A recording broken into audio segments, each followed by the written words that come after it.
പാട്ടയിലേക്കോ ഏതൊരു പാത്രത്തിലേക്ക് വേണമെങ്കിലും ഇതേപോലെ ഇട്ട് വെക്കാവുന്നതാണ്. ഒരുപാട് വെള്ളം വെക്കരുത്, ജസ്റ്റ് ഒന്ന് മുങ്ങി നിൽക്കുന്ന പാകത്തിന് മാത്രം വെച്ച് കൊടുത്തിട്ടുണ്ടെങ്കിൽ ഇതേപോലെ ഒരു 3-4 ആഴ്ച കഴിയുമ്പോൾ ഈ ഇലകൾക്ക് വരുന്ന മാറ്റം കണ്ടില്ലേ? ഇതേപോലെ ഇലയുടെ ആ ഒരു ചുവടുവശത്തായിട്ട് ഒരു വണ്ണത്തിലാണ് ഇത് ഉണ്ടായി വരിക.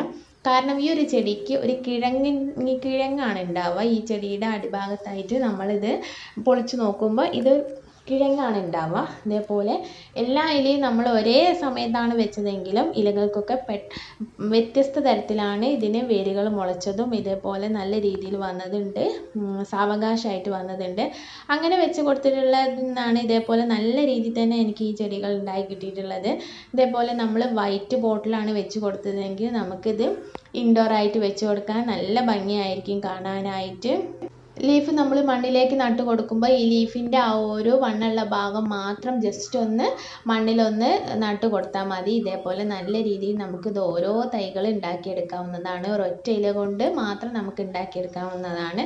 അതേപോലെ തന്നെ തണ്ട് കട്ട് ചെയ്തിട്ട് വെള്ളത്തിൽ വെച്ച് കൊടുത്തിട്ടുണ്ടെങ്കിലും ഉണ്ടാവും, അല്ലാതെ തന്നെ നമുക്ക് മണ്ണിലേക്ക് നേരിട്ട് തന്നെ നട്ട് കൊടുത്താലും ഉണ്ടാവും. എങ്ങനെ വേണമെങ്കിൽ നമുക്കിത് ഉണ്ടാക്കിയെടുക്കാവുന്ന ഒരു ചെടി കൂടിയാണ് ഇത്. നട്ട് കൊടുക്കുമ്പോൾ നമ്മൾ മണ്ണും ചാണകപ്പൊടിയും കൂടെ മിക്സ് ചെയ്തിട്ട് വേണം നട്ട് കൊടുക്കാനായിട്ട്. പിന്നെ ഓവർ വെള്ളം ഒഴിച്ച് കൊടുക്കേണ്ട ആവശ്യമില്ല, ഈ ചെടി ചീഞ്ഞു പോകാനുള്ള സാധ്യതയുണ്ട്. പിന്നെ വെയിലാണെങ്കിലും അത്യാവശ്യം ഒരു വെയിൽ കിട്ടിയാൽ മതിയാവും. ഓവറായിട്ട് വെയിലുണ്ടെങ്കിലും ഈ ഒരു ചെടി നശിച്ചു പോകാനുള്ള സാധ്യതയുണ്ട്, ഇലകൾക്കൊക്കെ മഞ്ഞളിപ്പ് വരുന്നതായിരിക്കും.